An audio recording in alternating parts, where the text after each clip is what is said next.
আজি ভাৰতে তৃতীয় টেষ্টত ইংলেণ্ডৰ হাতত পৰাস্ত বৰণ কৰে। ইয়াৰ 5টা কাৰণ হ'ল: 1 নম্বৰ, খেদি পঠিওৱাৰ দিশত 193। অন্তিম ইনিংছত অন্তিম দিনটোত ভাৰতে 193 ৰান খেদিবলগীয়া হৈছিল যদিও ৰক্ষণাত্মক দৃষ্টিভংগীৰে ওলাই আহিছিল। তেওঁলোকৰ শ্বট নিৰ্বাচনত ইংৰাজ বলাৰসকলে আধিপত্য বিস্তাৰ কৰিছিল।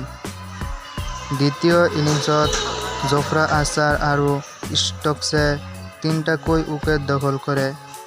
জাদেজাই ভাৰতক জয়ৰ বাবে ঠেলি দিলে আৰু কে.এল. ৰাহুলে 39 ৰান কৰি উৎকৃষ্ট প্ৰদৰ্শন কৰিলেও ইংৰাজী পেচ বেটাৰীৰ অদম্যতাৰ বিৰুদ্ধে আন কোনো বেটছমেন বাচি নাথাকিল। দ্বিতীয়টো কাৰণ হ'ল ঋষভ পান্ত আৰু Rahul mix up. Vice captain Rishabh পান্তৰ এটা ডাঙৰ চিৰিজ আছে। তৃতীয় টেষ্টৰ প্ৰথম ইনিংছত তেওঁ 74 ৰান সংগ্ৰহ কৰে। কিন্তু এটা মুহূৰ্তৰ উন্মাদনাই দেখিলে যে তেওঁ সম্পূৰ্ণ অপ্ৰয়োজনীয় ৰান আউটত সোমাই পৰিল। কে.এল. ৰাহুলে স্বীকাৰ কৰিছিল যে ঋষভ পান্ত নথকাৰ সেই মুহূৰ্তত গতিশীলতা স্থানান্তৰ হৈছিল। তেতিয়া প্ৰথম ইনিংছত ভাৰতৰ ব্যৱধান আছিল 248, 4 উইকেট। তৃতীয়টো কাৰণ হ'ল ভাৰতৰ টপ অৰ্ডাৰ আৰু টাইটুৱা মেনছে আপলোড কৰাত ব্যৰ্থ। ভাৰতৰ অপেনাৰ আৰু 3 নম্বৰ স্থানত ভাৰতক ভাল আৰম্ভণি দিব নোৱাৰিলে। যশস্বী জয়ছোৱালে 13 আৰু 0 ৰান সংগ্ৰহ কৰাৰ বিপৰীতে কৰুণ নাইৰে আৰম্ভণি লাভ কৰিলেও ডাঙৰ স্ক'ৰলৈ ৰূপান্তৰ কৰিব নোৱাৰিলে।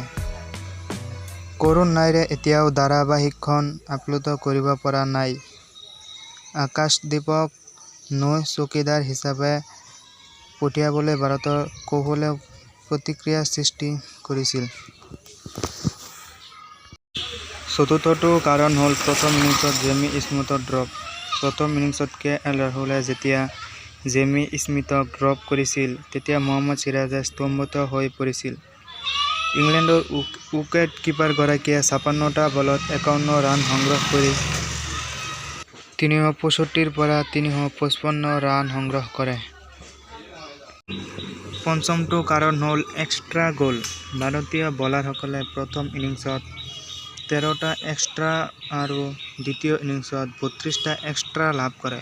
মুঠ 36টা এক্সট্ৰা উপহাৰ দিয়া হৈছিল যিয়ে শেহত ভাৰতক আঘাত দিছিল। এনেদৰেই ইংলেণ্ডে ভাৰতক পৰাজয় কৰে আজিৰ তৃতীয়খন টেষ্টত।